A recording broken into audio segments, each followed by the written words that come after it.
I want to talk about love, sex, judgment, and hell in the scriptures, because a lot of people they like to put their own spin on what the Bible says, and it's kind of strange sometimes. Those people say, "Hey, the Bible's main focus is on sex, so that's all we're going to look at." Or maybe others might say judgment, and some might say hell, and yet still others will say it's focused on love.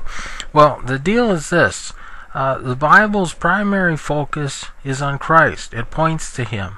Morality is fine and good, but that's not the big deal. The big deal is Jesus. I'm kind of bowing to culture a little bit here, because folks are in love with the law, and they really like morality and all this fun stuff. I decided, okay, let's go and take a look and see what the actual story is. I ran a textual analysis of word usage, both in the New Testament as well as the Gospels, because it's commonly thought by a lot of people that Jesus was all about love and Paul was all about the law. And once we start looking at the raw data, maybe we'll see some interesting pictures come out of this. That being said, let's go take a look at this in a little more depth. People will say, well, you're counting words. Is that cool? Well, it really isn't, because word usage doesn't tell you the whole story.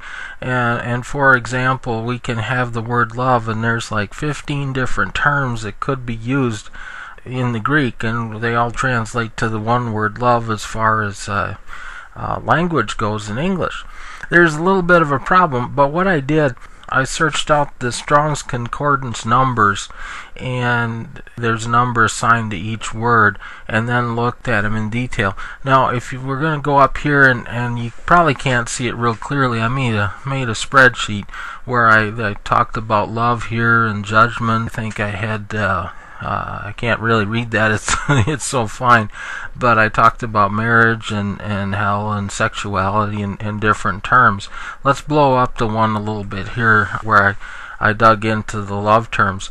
And as you see, I only chose 5 words, and like I said before, there's about 15 or 16 different words. But what happens is there's words for love, like it might refer to love amongst the brethren or love amongst the family, and that's a little bit different deal than what Jesus was talking about. And as you can see, we've got a couple even different versions here for agape, and that's kind of interesting. I have Philadelphia over here, Philadelphus, and Philanthropia. There's a lot of different ways we can look at it, and what I have is, this is the word count that showed up in the Gospels, and this is the word count that showed up in the New Testament. There's a little bit more to it than that, because you also have to look at those every time the word shows up, is what exactly is the context of where that word is being used. These figures are a little bit less than what actually might be the case. And now I'm going to go and take a look at the spreadsheets in a little bit more, some of the other terms. Again, my apologies, because they're so small, but I'm going to provide a link to the actual data in the YouTube description. Now, if you see here, I've got a nifty little graph. We're going to blow that up and look at that in a little bit more detail. Here we go. And this is the Gospel's word count percentages. It's interesting, we know that Jesus talks about love. That shows up about 37%, but judgment here is at 26%. That's kind of a big number too. And then we've got the sexual terms, over here.